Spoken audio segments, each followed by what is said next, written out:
Alexander Hamilton warned about standing armies in the Federalist Papers, specifically that, quote, it is the nature of war to increase the executive at the expense of the legislative authority. 239 years later, foreign policy expert Kori Schake says that's exactly the lesson that she's being blocked from teaching this year. Her planned lecture at the Air War College was canceled last week.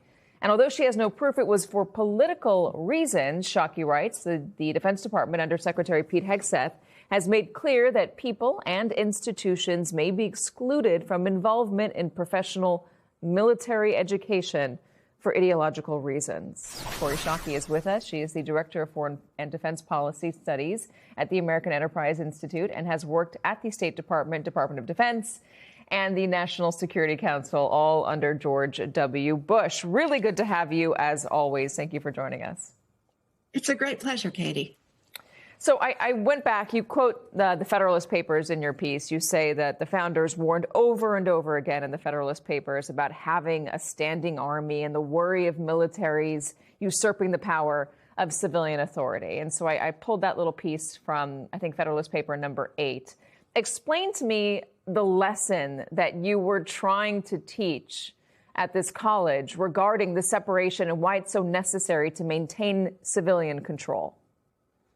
Yeah, so the American military is historically unique in the docility, the subordination it has to civilian authority in our country. And exactly as you point out, it's the result of the founders' anxiety that throughout history, standing armies had become Praetorian. They had become a threat to democracy. And they wanted to structure a system and create the norms and institutional relationships and legal relationships that made sure that the American military was never a threat to democracy. And they succeeded at that.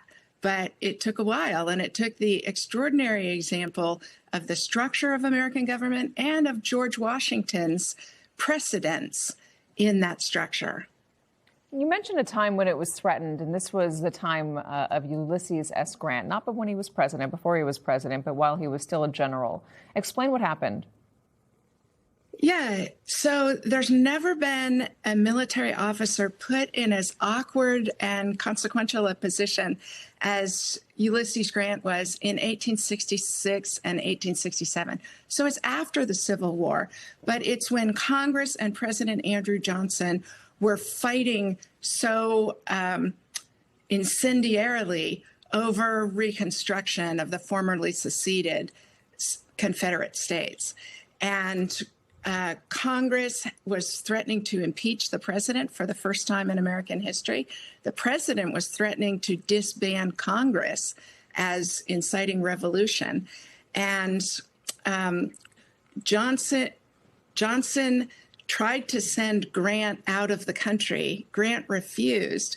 The Attorney General ruled that the president has no authority to issue non-military orders to our military. Congress followed up by passing a law saying that the president did not have the constitutional authority to fire officers and civilians that had been confirmed in their role by the Congress.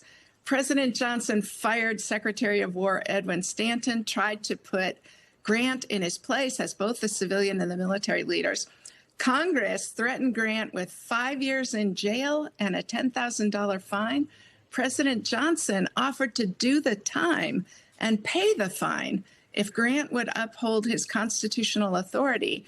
And Grant judged that in peacetime, when forced to choose between the competing constitutional responsibilities of Congress and the president, in peacetime, the Congress's authority over the military is supreme. So remarkable that he upheld Congress's authority and did not hand it over to the executive. Also so important. Why would you not want to be giving that lecture? Why would you not, if you were in charge, not want to have you, Kori Schake, giving that lecture to these officers? Well, the Air War College said it was a scheduling conflict, although this had been scheduled for 10 months. And I think what is happening is sort of what happened with the rules of engagement in Afghanistan during the Obama administration.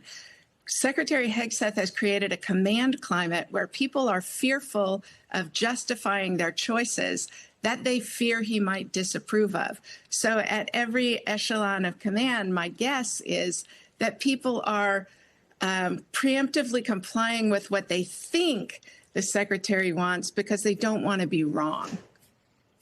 You know, it's not a given that everybody understands why it is important to have a separation between the executive and Congress over the military, and why civilian control is so important over the military.